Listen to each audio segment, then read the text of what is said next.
दरवेळी एकाच हातावरती मेहंदी काढते, पण यावेळी मात्र मी असं अजिबात होऊन दिलं नाही. दोन्ही हातावरती मेहंदी काढली. मेहंदी काढून जायचं होतं लग्नाला. लग्न होतं मैत्रिणीच्या भावाचं. तिचा भाऊ काय आपला भाऊ काय, भाऊ हा भाऊच असतो. लग्ना अगोदर मात्र सुहासिनींना बांगड्या भरण्याचा कार्यक्रम असतो. गेल्या गेल्या मी पण बांगड्या घालून घेतल्या. नवरदेव गावदेवाला जायच्या अगोदर औक्षण केलं जातं. जे कोणी पाहुणे मंडळी असतील ते सर्वजण नवरदेवाचं औक्षण करतात. त्यानंतर नवरदेव मोठ्या माणसांचे आशीर्वाद घेतो आणि गावदेवासाठी जातात. गावदेवाला का जातात तर पाहुण्यांना आपण त्यांच्या घरी जाऊन आवर्जून पत्रिका देतो, लग्नाला या म्हणून आग्रहाचं निमंत्रण देतो, आग्रह करतो लग्नाला याच, आलाच पाहिजे. तर तोच आग्रह आज आपल्याला देवापाशी करायचा होता. देवाला नवरदेव स्वतः आवर्जून जातो, लग्नाची पत्रिका, नारळ, नैवेद्य देतो आणि लग्नाला उपस्थित राहा, आमच्या दोघांवर तुमचा आशीर्वाद सतत कायम राहू द्या, हा देवाकडे आशीर्वाद मागतो आणि कंपल्सरी देवाला जावंच लागतं. पाहुण्यांकडे गेलं नाही तर पाहुणे रुसतात, लग्नाला येत नाहीत.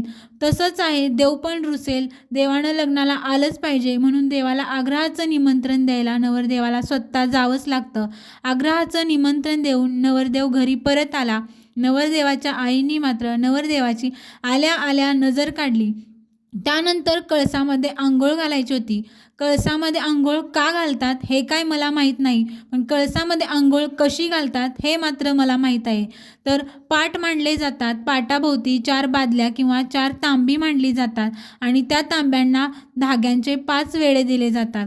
त्या धाग्यांच्या वेढ्याभोवती नवरदेव, नवरदेवाचे आई वडील, मानाची कलवरी सर्वजण फेरे घेतात. पण फेरे घेताना मात्र त्या मांडलेल्या पाटावरती थोडी थोडी अक्षता आणि पाणी वाहिलं जातं आणि 5 फेरे झाल्यानंतर जे कोणी कळसामध्ये आंघोळ करणार आहेत ते उजवा पाय आत टाकून कळसामध्ये प्रवेश करतात.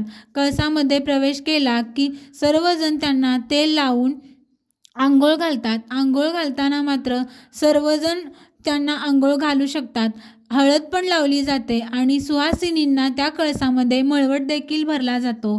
त्या मेन मळवट असतो तो मळवट भरला जातो. त्यानंतर जे कोणी पाहुणे मंडळी आले असतील ते सर्वजण आहेर देतात.